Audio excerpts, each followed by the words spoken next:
কথাগুলো অন্য মাখলুকের, কিন্তু খালেক এই কথাগুলোকে পছন্দ করছেন। এটাকে নিজের কথা বানায় আবার মাখলুকাতের কাছে, মাখলুকদের কাছে অথবা মানুষের কাছে আল্লাহ তাআলা এটাকে পেশ করেছেন। ওহী বানায় আবার ওই কথাকে নিজের কথা বানায় মানুষের জন্য জমিনে নাজিল করেছেন।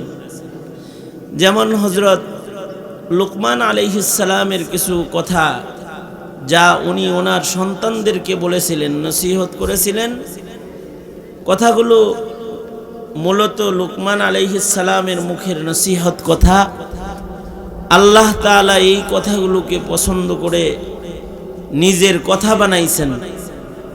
নিজের কথা বানিয়ে মাখলুকের কথা নিজে নিছেন, নিয়ে আবার খালেক মাখলুকের কাছে ওই কথাগুলোকে নাজিল করছেন, পেশ করছেন। আল্লাহর হাবিবের উপরে আল্লাহ তাআলা ওই কথাগুলোকে ওহী বানায়া জিবরাইল আলাইহিস সালামের মাধ্যমে নাজিল করছেন। জিন্নাতরা যখন আসমানে যাতায়াত বন্ধ হয়ে গেল, তো জিন্নাতদের মধ্যে আলোচনা যে আকাশের দরজা বন্ধ হইল কেন, আমরা আসমানে উঠতে পারি না কেন। তারা জমিনে ঘোরাফেরা শুরু করলো। একদল যাইতে যাইতে মক্কায় গিয়ে শুনে আল্লাহর রসুল ফজরের নামাজে কোরআনে কারীমের তিলাওয়াত করতেছেন। তো জিনেরা আল্লাহর নবীর কোরআনের তেলাওয়াত শুনল। নামাজরত সরওয়ারে দু আলম নবী তিলাওয়াত করতেছেন। এই এই আপনি কি করেন? ফোন নিয়ে কি করতেছেন? কথা শুনেন, শুধু মোবাইলের ভিতরে ঢুকে রয়েছেন। আপনি ভাল না লাগলে যান গা আপনার। তাছাড়া এক কাম করেন, কারণ আপনার উপরে আমার নজর পড়তেছে। আমি কি অন্ধ হুজুর নাকি? দোনো হাত উপরে তোলেন,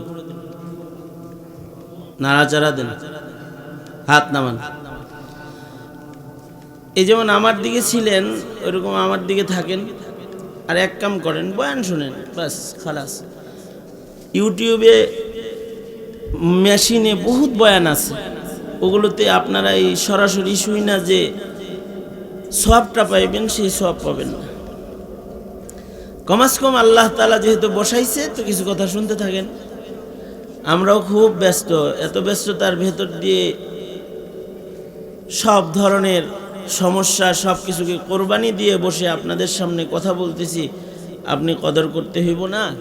কদর না করলে তো আল্লাহ তাআলা আপনার উপরেও অসন্তুষ্ট হইব। তাহলে ওরা কোরআনে কারীম নবীজির মুখে কোরআন শুনলো। ফজরের নামাজে আল্লাহর রসুল কোরআন পড়তেছেন। ওরা যায় ওদের নেতাদেরকে বলল, ইন্না সামিআনা কুরআনান আজাবা। জানো জানো, আসমানের দরজা বন্ধ হওয়ার কারণ পাইছি, একটা আশ্চর্য কোরআন আমরা শুনে এসেছি। তার মানে হলো কোরআন নাজিল হওয়ার কারণে আসমানের দ্বার বন্ধ হয়ে গেছে। এখন ওই দিকে আর কিছু শুনতে যাওয়ার সুযোগ নাই। জমিনে দামি দামি জিনিস আছে, জিনদের কথা, কিন্তু আল্লাহ তাআলা কথাটা নকল করলেন, নিজে নিয়ে গেলেন। আবার এটাকে আল্লাহ তাআলা আল্লাহর কথা বানায়া বন্ধুর কাছে পাঠায়া দিলেন। আমি আমার আলোচনার শুরুতেও এমন একটি আয়াত তেলাওয়াত করেছি, একটা বিশেষ মাকসাদকে সামনে করে, যে আয়াতের কথাগুলো আসলে প্রকৃত ঈসা আলাইহিস সালামের কথা, কিন্তু আল্লাহ তাআলা পয়গম্বরের কথাকে নিয়ে গেছেন, নিয়ে নিজের কথা বানায় আবার রূহুল্লাহর কথাকে নিজের কথা বানায় হাবিবুল্লাহর কাছে আবার প্রেরণ করছেন। ঈসা আলাইহিস সালাতু ওয়াস সালাম জন্মের পরে অস্বাভাবিক কায়দায় আল্লাহ তাআলা ওনাকে কথা বলাইছিলেন, যেটা আসলে কথা বলার বয়স না। লাম ইয়াতাকাল্লাম ফিল মাহদি ইল্লা সালাস আও আরবা। দুলনার ভেতরে আল্লাহ কিছু বাচ্চাকে কথা বলাইছেন, কথা বলার বয়স হওয়ার আগে। তার ভেতরে হযরত ঈসা আলাইহিস সালাতু ওয়াস সালাম অন্যতম যে পয়গম্বর ঈসা আলাইহিস সালামকে আল্লাহ তাআলা জন্মের সাথে সাথে মায়ের কোলে দোলনায় কথা বলাইছেন, দোলনার ভেতরে তিনি কথা বলেছেন। যেহেতু পয়গম্বরের জন্ম হয়েছে অস্বাভাবিক, বাপবিহীন জন্মাইছেন, এ কারণে অস্বাভাবিক কায়দায় কথা বলায়া পয়গম্বরের তহারাতকে আল্লাহ তাআলা সুস্পষ্ট করেছেন। আল্লাহ পাকের কুদরতকে জাহির করেছেন। বাপ ছাড়া মানুষ জন্ম হয় না, কিন্তু ঈসা আলাইহিস সালামকে আল্লাহ তাআলা বাপ ছাড়া জন্ম দিয়েছেন। দুনিয়ার নিয়ম হলো মানুষ জন্মায় বাপ থাকে মা থাকে, কিন্তু ঈসা আলাইহিস সালাম হলো কামাসালি আদম, বাবা আদমের যেমন বাপ নাই ঈসা নবীরও বাপ নাই। যালিকা ঈসা ইবনু মারইয়াম, ওনার মা আছে কিন্তু ওনার বাপ নাই। পয়গম্বর যখন মার পেটে আসছেন তো মা চিন্তিত, বিয়ে হলো না, কোনো পুরুষ গায়ে স্পর্শ করলো না, বাচ্চা পেটে আসলো। আশ্চর্য বিষয়, মানুষের মাঝে লোকের মাঝে বাচ্চা হইলে মুখ দেখাবো কিভাবে? লজ্জায় শরমে জঙ্গলে চলে গেছেন। জঙ্গলার ভেতরে বাচ্চা হইতেছে গাছের নিচে, সেখানে কোনো নার্সিং ব্যবস্থা নাই। হযরত মরিয়মের পাশে কোনো সেবিকা নাই। বাচ্চা জন্মগ্রহণ করতেছে, কোনো দাইমা ওখানে নাই,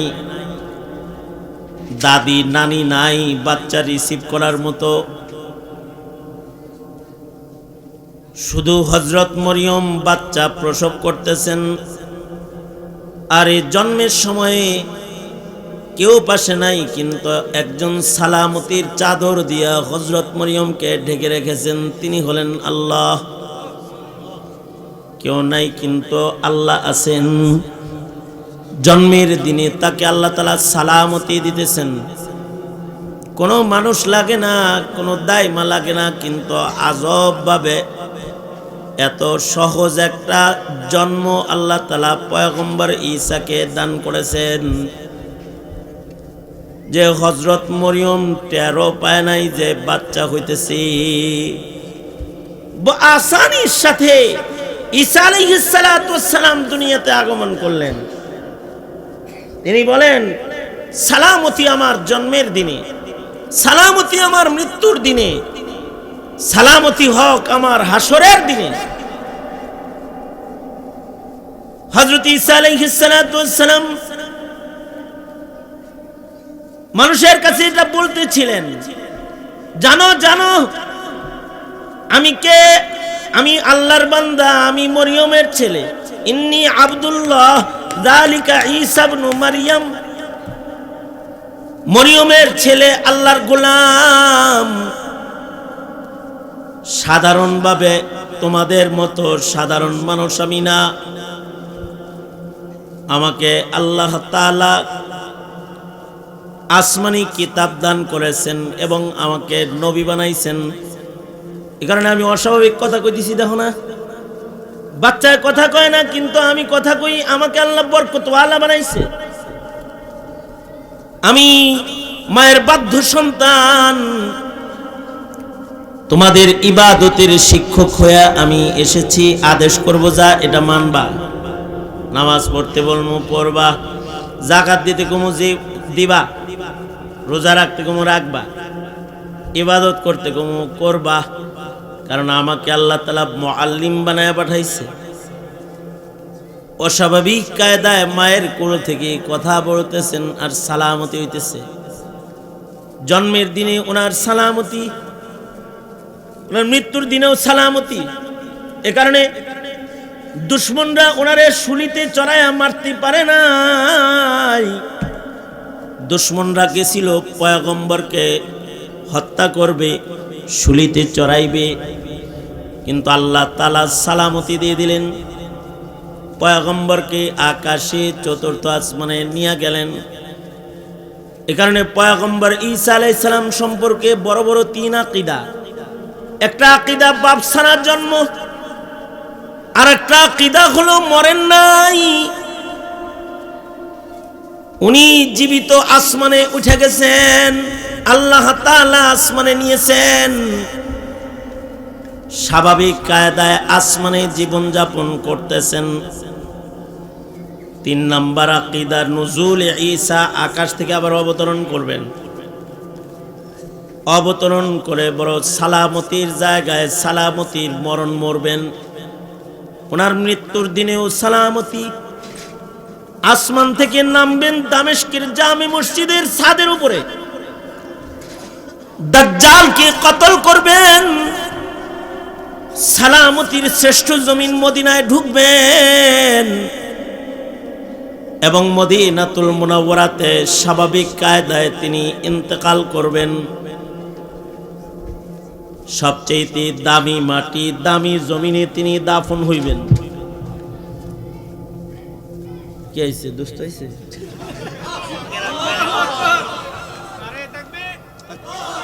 আয়াবরেন দুষ্ট।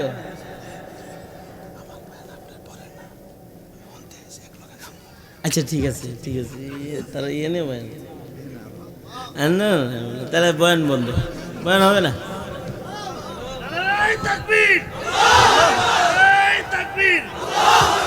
এই এরকম চাঁদের মতো চেহারা পিছনে থাকলে চলে, ঠিক না? আমার দোস্ত তো জেলখানার কঠিন দিনগুলো ধরে আমার মাথায় হাতায়া এই অসুস্থ মানুষটাকে সান্ত্বনা দিতে আর বলতে, ইসবির ইন্নাল্লাহা মা'ানা। জেলখানার ভিতরে দুইজনই, শুধু দুইজন, খাঁচার ভিতরে দুইজন, লা তাহজান ইন্নাল্লাহা মা'ানা। আর ইমাম উনি, মুক্তাদি আমি। তারাবির নামাজ পড়বো কেমনি, খতমে তারাবি পড়ুন লাগবো, আমি তো আর হাফেজ না, আয়াত বুইলা যাই খেলে। আল্লাহ নেক হায়াত দান করুন, আমিন বলেন। তো যেটা বলতেছিলাম, পয়গম্বর ঈসা আলাইহিস সালামের জন্মের সময় সালামতি, মৃত্যুর দিনে ওনার সালামতি। ওয়াসসালামু আলাইয়া ইয়াউমা উলিদতু ওয়া ইয়াউমা আমুতু ওয়া ইয়াউমা উবআসু হাইয়া। ওনার মৃত্যুর দিনেও সালামতি, সালামতির শ্রেষ্ঠ জমিন মদিনা, মদিনাতুল মুনাওয়ারাতে তিনি নুজুলে ঈসা হওয়ার পরে ঈসা আলাইহিস সালাম দামেস্কের জামে মসজিদে নামবেন বটে, কিন্তু মসজিদে নববীতে আসবেন, মদিনায় আসবেন, মদিনায় বসবাস করবেন, মদিনায় দাফন হইবেন। মৃত্যুটা সালামতির সাথে মদিনায় রওজায়ে আতহারের পাশে হবে। মদিনায় যার মরণ হয় তার মরণ সালামতির মরণ। এই কারণেই মদিনায় মরণের দোয়া কিয়ামত পর্যন্ত আকাবিরদের সুন্নাত। হযরত ওমর মদিনায় মরার দোয়া করে মদিনায় মরছেন, ইমাম মালিক মদিনায় ইতিকাফ করে মদিনায় মরছেন, শেখুল হাদিস জাকারিয়া রহমাতুল্লাহি আলাইহি মদিনায় ইন্তেকাল করার জন্য মুহাজিরে মদনী হইছেন। আমার উস্তাদ শেখুল হাদিস আল্লামা আজিজুল হক সারা জনম দোয়া করছেন, এমন যদি হইতো যে মদিনার সফরে আমার মরণ হয়ে যায়, রাজায়া বিরব্বি আন আমুতা বিতাইবাতিন, এই কথা বইলা বইলা কানতেন। আমাদের আকাবিররা মদিনায় মরবার চান। बक़िए मुक़द्दस पे हो मेरी मरक़द, हमेशा रहूं मैं किनारे मदीना, रहे मेरे मस्कन हवाली काबा, बने मेरे मदफन दियारे मदीना, बने मेरे मदफन दियारे मदीना। মদিনায় দাফন, মদিনায় মরণ হলে সালামতির মরণ। কারণ মদিনায় যাদের মরণ হবে তাদের হাসরও সালামতির হবে। নবী পাকের সাথে হাসরের ময়দানে দাঁড়াবে।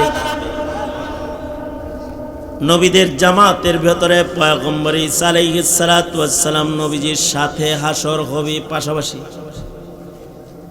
ওয়াসসালামু আলাইয়া ইয়াউমা উলিদতু ওয়া ইয়াউমা আমুতু ওয়া ইয়াউমা উবআসু হাইয়া। জন্মের সময়ও সালামতি, মরণের সময়ও সালামতি, হাসরের ময়দানে যেদিন পুনরুত্থান হবে সেদিনও সালামতি হোক। পয়গম্বর ঈসা আলাইহিস সালামের কথা কিন্তু আল্লাহ তাআলা আমাদের জন্য তার বন্ধুর কাছে নাজিল করছেন।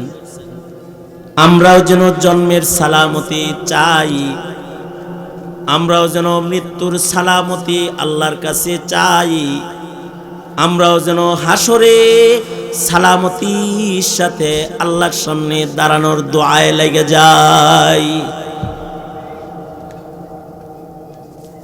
জন্ম সালামতির হইলে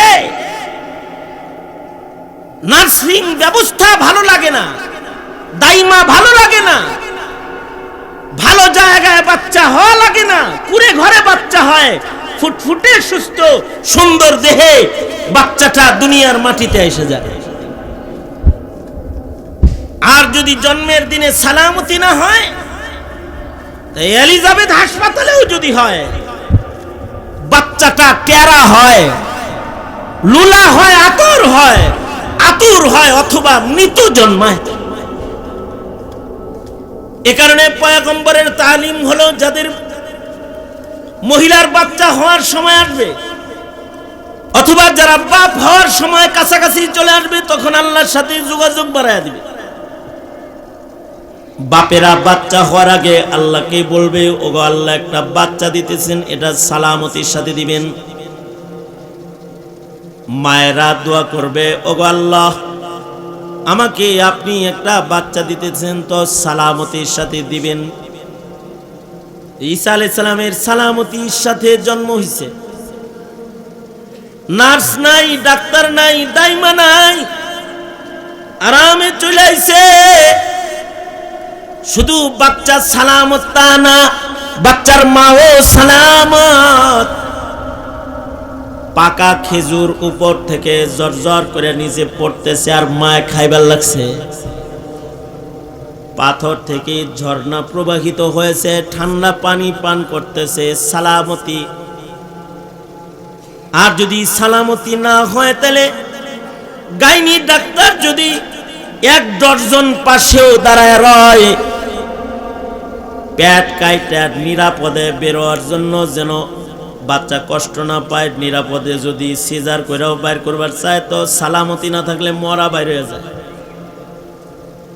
আর যদি সালামতি হয় তো মায়ের ছোট্ট বাচ্চা প্রসব পথ বড় হয়ে যায়। হালকা চাপের মাধ্যমে তার প্রতিটি অঙ্গের ভেতরে শক্তি এসে যায়। মায়ের পেট থেকে আসার সময় দেহে চাপ খায় তো কানে শক্তি এসে যায়। রক্তের চাপ চোখে লাগে তো চোখের দৃষ্টি শক্তি খুলে যায়। হাত পায়ে লাগে তো হাত পা গুলা শক্তিশালী হয়ে যায়। জন্মের সময় মায়ের পেট থেকে সালামতির সাথে জন্মায়। পয়গম্বর ঈসা তো এমন সালামতিতে জন্মাইছে যে চোখ খুলে নাই খালি, কান খুলে নাই খালি, জন্মের পরে মুখ খুলে গেছে, মুখও খুলে গেছে। এ কারণে মায়েরা, পিতারা যখন তাদের ঘরে বাচ্চা হবে মুসলিম ঘরে, ডাক্তারের সাথে যোগাযোগ না করে আল্লাহর লগে যোগাযোগ বাড়াইতে হবে। আগে আল্লাহর সাথে যোগাযোগ বাড়াইতে হবে। আল্লাহ একটা সালামতির সাথে উত্তম বাচ্চা তুমি আমাকে দান করে দাও। সালামতির সাথে যদি বাচ্চা আল্লাহ দিয়ে দেয় তাহলে বন্ধা পেটেও দিয়ে দেয়। হযরত জাকারিয়াকে দিছে। সালামতির সাথে দিলে পরে আল্লাহ তাআলা এভাবেই দেয় যেভাবে পয়গম্বর ঈসা আলাইহিস সালামকে গাছতলায়ও সুস্থ সুন্দর দিছে। এই কারণেই হায়াত যেন আবার সালামতির হয় জন্মের পরে। এ কারণে নবীজি মুখ সালামত, দিল সালামত, কান সালামত, এই সালামতির কিছু আমল আল্লাহর রাসূল বাচ্চা জন্মের পরে দিয়ে গেছেন। তার ভেতরে একটি আমল হলো, মুসলিম ঘরে কোনো বাচ্চা জন্মগ্রহণ করলো তো তার ডান কানে আজান দাও, বাম কানে আকামত দাও। তার জিন্দেগির পয়লা শব্দগুলো তার কানে তার রবের নাম আর তার রবের বিধানের খুলাসাতুল ইসলাম তার কানের ভেতরে বাজায় দাও। আল্লাহু আকবার বলেন। নবীর বিধান।